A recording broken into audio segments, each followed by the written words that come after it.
Panamá, luego de esa interesante intervención que ha hecho Alfonso Torres Ulloa de este día.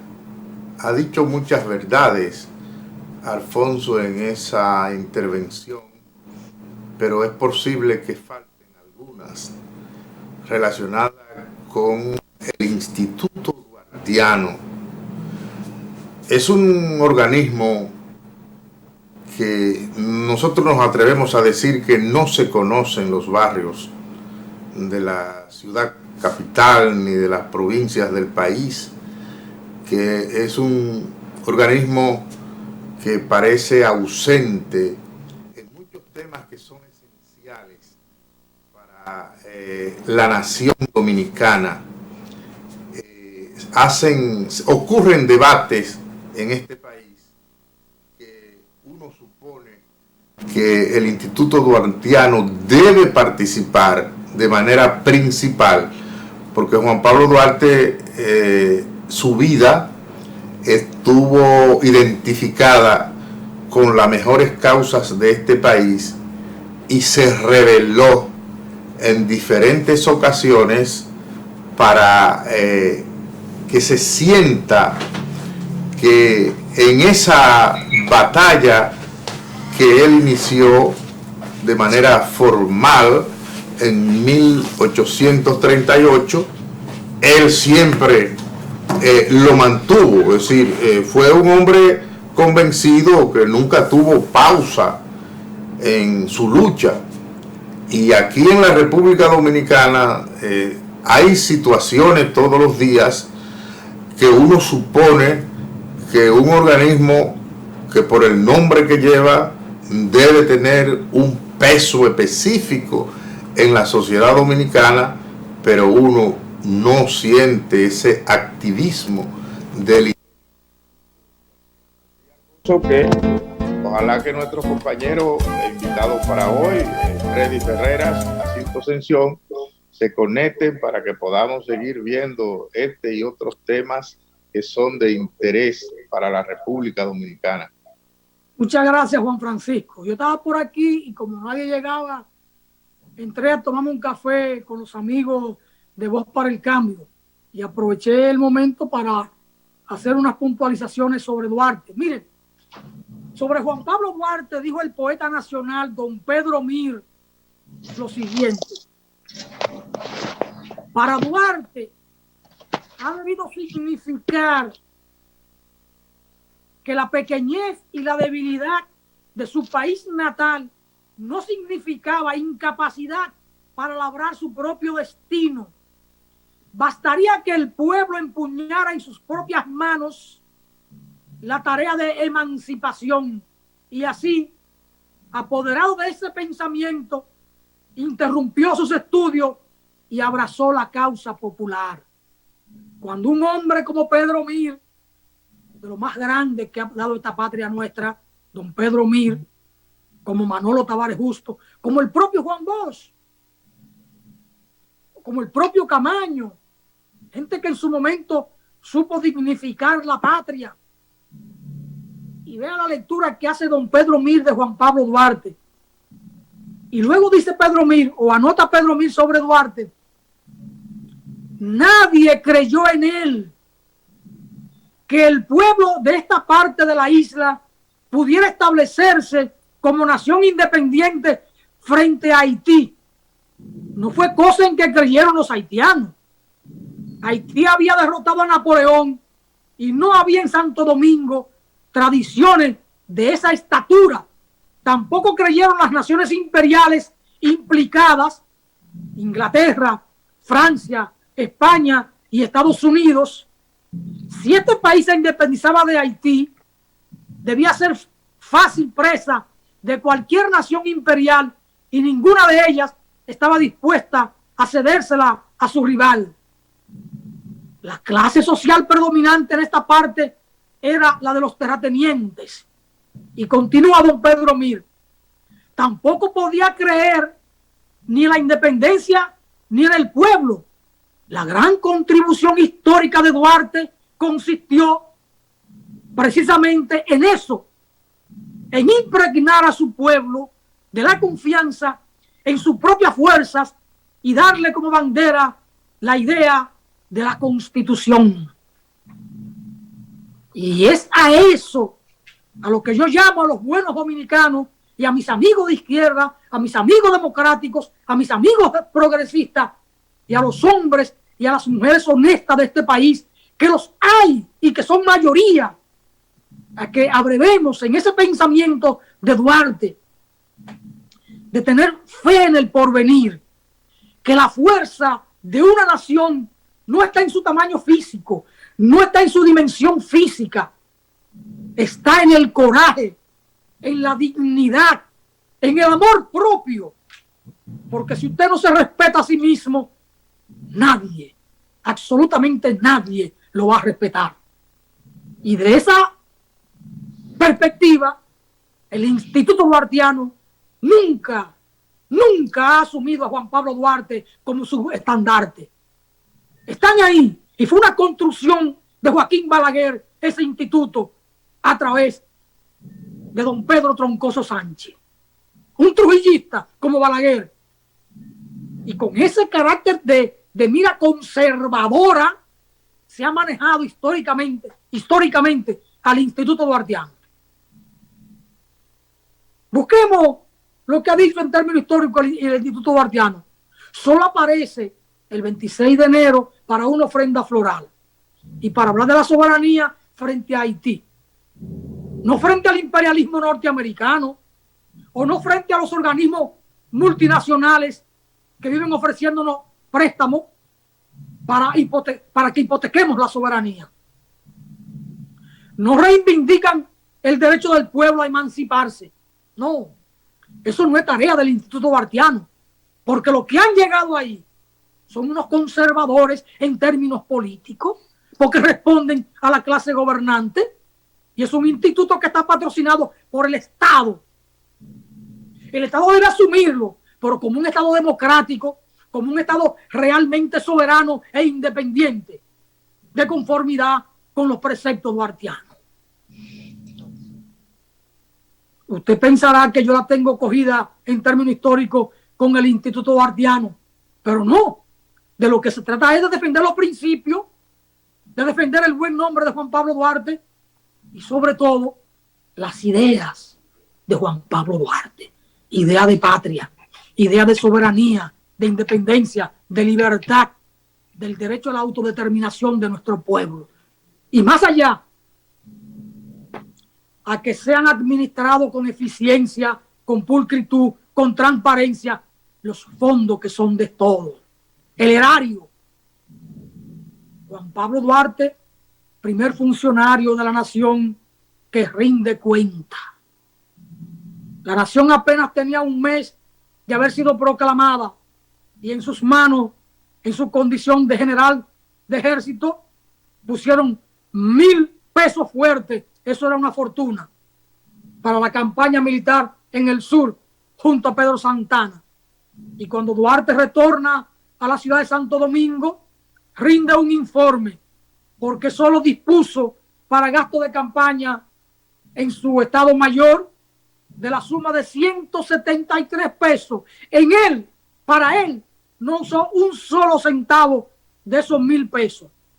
Y Juan Pablo Duarte trae al Tesoro Público un informe detallado de en qué usó cada peso, cada centavo de esos 1,000 pesos que se pusieron en sus manos.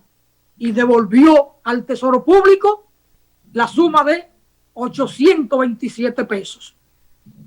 Honor y gloria al dominicano de gloria más pura, el general Juan Pablo Duarte. Bueno, Alfonso ha hecho una cita ahí de uno de los intelectuales que merece mayor reconocimiento en la República Dominicana, el gran poeta nacional Pedro Mir, pero yo, para darle un poquito de fuerza a Alfonso, cosa que él no hace conmigo cuando yo analizo temas, voy a decir que se trata de una generación de los intelectuales más brillantes de la República Dominicana que fue duartiana. Ya él citó a Pedro Mir, pero en el caso de Juan Bosch llegó a construir un partido político para cumplir la obra revolucionaria de Juan Pablo Duarte, instrumento político este que en el camino se derrumbó, y no hay que entrar a analizar eso, pero aún más, para demostrar con documento la formación duartiana de Juan Bosch, él escribió una serie de 10 artículos en el periódico Vanguardia del Pueblo, que fue recogido después por su nieto en un opúsculo bajo el título de La política no es un negocio. Y Juan Bosch hace ese opúsculo fundamentado y citado varias veces la afirmación de Juan Pablo Duarte de que la política es la ciencia más avanzada después de la filosofía. Demuestra en ese trabajo su resiedumbre, su fortaleza duartiana. Pero hay otro, y como Alfonso dice que ese organismo del Instituto Duartiano fue fundado con una concepción trujillista. Bueno, pues, Pedro Mir, exiliado trujillista; Juan Bosch, exiliado trujillista; Juan Isidro Jiménez Grullón, exiliado trujillista. Esa gente duró más de un cuarto de siglo en el exilio. Bueno, pues entonces Juan Isidro Jiménez Grullón es el que dice que las ideas de Juan Pablo Duarte dan para hacer una revolución socialista. Entonces, ¿cuándo nosotros hemos oído a los exponentes del Instituto Duartiano hablando de esas cosas? Yo nunca lo he oído. Esta gente no tiene ningún proyecto. Esa gente, los zapatos de Juan Pablo Duarte le queda grande. Ellos saben que más que yo que eso está ahí, pero ellos no se refieren a eso. No lo tocan. Pero yo soy un hombre respetuoso, y como el doctor Freddy Ferreras, que está ahí, que él nos ha dicho y lo ha probado en este espacio, que él, además de médico, tiene una especialidad en historia.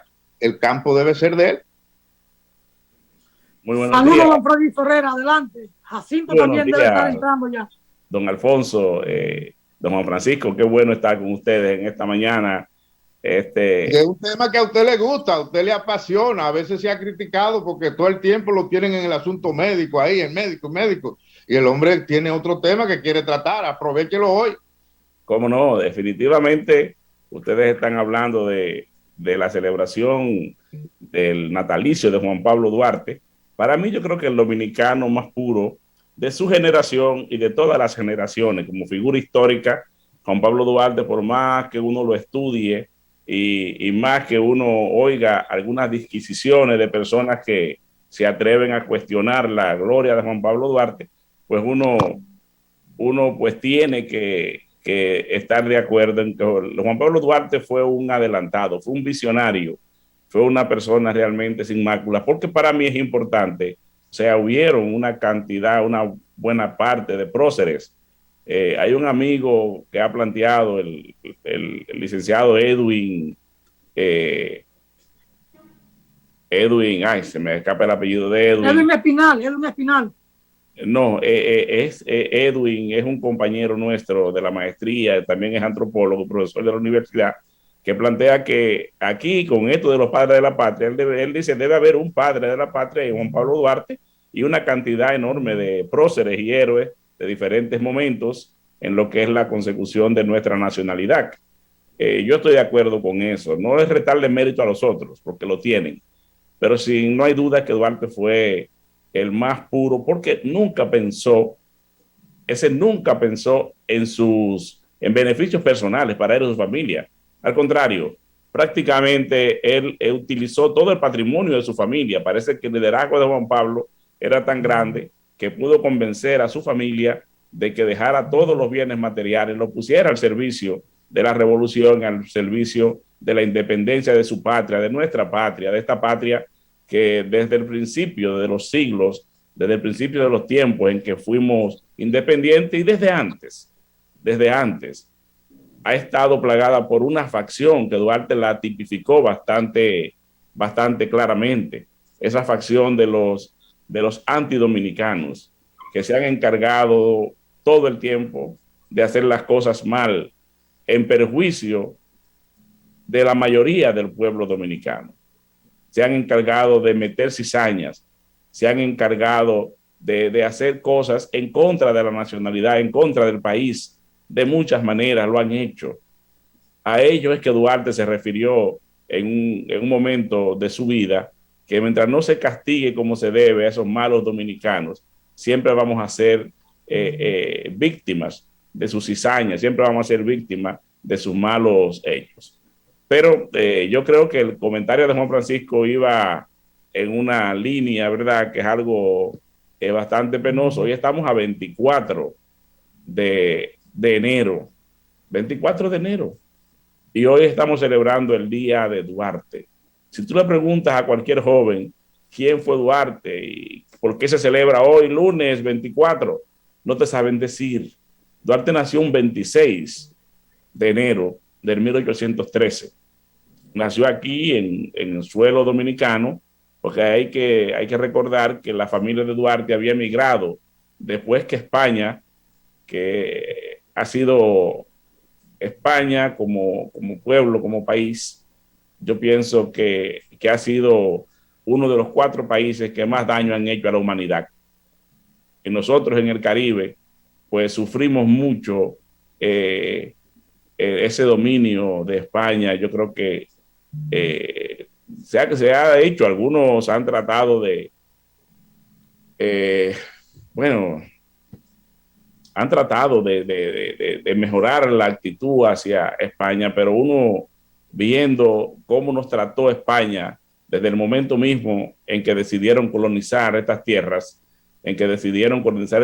sangre y fuego, vinieron, como decía el poeta de Chile, el poeta del mundo, Pablo Neruda, vinieron con una cruz en la mano izquierda, pero con la espada en la mano derecha, y se encargaron de colonizar, pero no solamente colonizar, esclavizar a los nativos de estas tierras, quitarle todas las tierras a sangre y fuego. Y si evaluamos nuestro país, pues evidentemente nosotros nos llevamos la peor parte, como dice el poeta Pablo Neruda, nos llevamos la peor parte, nos sacamos los peores de todos. Entonces, la familia Duarte había emigrado a Puerto Rico, que era otra de las colonias españolas, cuando España se decide a ceder el territorio a Francia.